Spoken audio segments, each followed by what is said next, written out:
नमस्कार मित्रांनो, स्वागत आहे तुमचं आताच्या ब्रेकिंग न्यूजमध्ये। मित्रांनो, पैशांच्या हव्यासापोटी आपल्या सुनेचा जीव घेणाऱ्या हगवणे कुटुंबासाठी लालची आणि लोभी ही दोन विशेषणं अगदी परफेक्ट सूट करतात। घरामध्ये अमाप पैसा असूनही आपली सून वैष्णवीला मारझोड करणारे हे हगवणे प्रचंड माजलेले आहेत। आपल्या संपत्तीचं आणि ताकदीचं प्रदर्शन करण्याची एकही संधी ते सोडत नाहीत आणि याच उन्मादातून त्यांनी गौतमी पाटीलला चक्क बैलासमोर नाचवलं होतं। हुंड्याच्या हव्यासापोटी आपल्या नक्षत्रासारख्या सुनेचा जीव घेणाऱ्या हैवान हगवण्यांचे कारनामे पाहाल तर तुम्ही चक्रावून जाल। पैशांच्या मस्तीत आणि सत्तेच्या कैफात हे हगवणे इतके धुंद झाले होते की ते स्वतःच माणूस असणं विसरून गेले होते।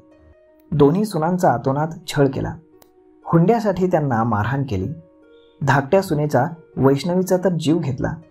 या हगवण्यांच्या अख्ख्या खानदानाला आपल्या पैशांचा इतका माज होता की आपल्या संपत्तीचं ते ओंगळवानं प्रदर्शन मांडायचे, इतकं की आपल्या घरातल्या बैलासमोर या हगवण्यांनी चक्क गौतमी पाटीलला नाचायला लावलं होतं। हगवणे फक्त पैशांनीच माजलेले होते असं नाही, तर आपल्या राजकीय कनेक्शन्सच्या जोरावर त्यांचं लोकांना धमकावणं सुरू असायचं। राष्ट्रवादी काँग्रेसमधून हकालपट्टी होण्याआधी राजेंद्र हगवणे हे मुळशी तालुक्यातील बडप्रस्थ मानलं जायचं। तर नक्की हे राजेंद्र हगवणे आहेत तरी कोण, पाहूयात। तर 2004 साली राष्ट्रवादीच्या तिकिटावरती त्यांनी मुळशी मतदारसंघातनं विधानसभेची निवडणूक लढवलेली होती आणि यामध्ये शरद ढमालेंनी त्यांचा पराभव केलेला होता। आमदारकीला पराभूत होऊनही त्यांनी आपल्या राजकीय ओळखींच्या जोरावरती मुळशी पट्ट्यामध्ये आपल्या नावाचा दबदबा कायम ठेवला होता।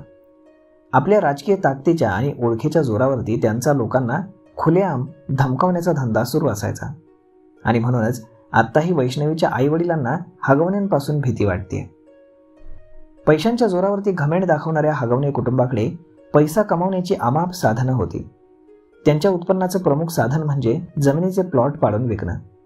सोबतच हगवणींकडे जेसीबी, पोकलॅन यासारख्या मशिनरीज असल्याची माहिती येते।